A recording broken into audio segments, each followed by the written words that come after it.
Bismillahir Rahmanir Rahim.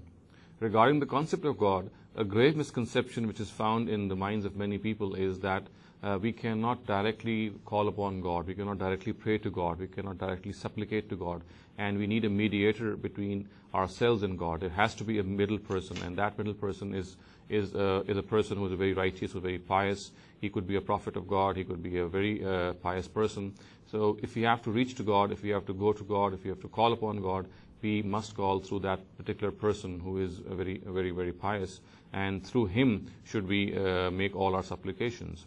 Now, this is an erroneous concept, and it is based on a number of misconceptions. And it's the basis of this notion. One of the bases of this notion is a verse of the Quran which has not been properly interpreted. The verse occurs in Surah Maida, and the words of this verse are, Ya ayyuhallazina amanu taqullaha wabtaghu ilayhi al-wasila. Believers, fear God and seek His wasila. And the word wasila is generally translated as a means, which would in other words mean that we have to find some middle person, some middleman, some means through which we have to procure God, so through which we have to go close to God, or to make our supplications come true to Him. Now, the important thing to realize here is that there are many words which are common in two languages, and it is not necessary that they have the same meaning in both languages. And the word wasila is one such example in that.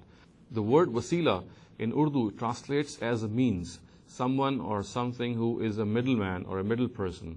And this, of course, has been translated from Urdu into English in the same way, and the word means has been adopted as the translation of this verse. And the standard translation, and many people make this translation, it goes as, Ya ayyuhallazina amanu taqullaha wabtaghu ilayhi al-wasila. In other words, is translated as, believers, seek wasila towards God, or seek a means towards God, seek a mediator towards God, which would of course give this meaning to the verse. However, as I said, the word wasila has an entirely different meaning in Arabic. In Arabic, the word wasila means nearness. So the word wasila, when translated, keeping in view this Arabic meaning, this verse would mean believers seek the nearness of God. It would not mean seek the means towards God, it would mean seek the nearness of God. And this, of course, is the correct meaning of the verse. We have to realize, as I said earlier, that there are many words which are common in two languages, but it is not necessary that they have the same meaning in both languages, as is the case with this word wasila here. And we have to be very careful in this regard. So therefore, if this verse is made the basis of the philosophy or of the notion that we have to have a mediator between ourselves and God, then this verse has an entirely different meaning. It does not support this conclusion at all. And in the Quran, it is explicitly written that there's nothing in the Quran which stops us from supplicating directly towards God.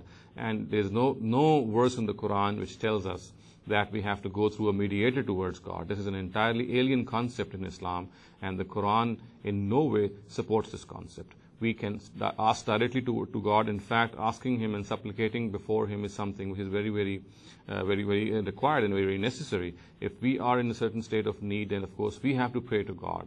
And after praying ourselves, if we ask some other person to pray for ourselves also, of course that would be an entirely different thing. But thinking that we have to go to God, this is dependent on some person's mediation, then this is an entirely wrong concept. أقول قولي هذا واستغفر الله لي ولكم ولسائر المسلمين والمسلمات.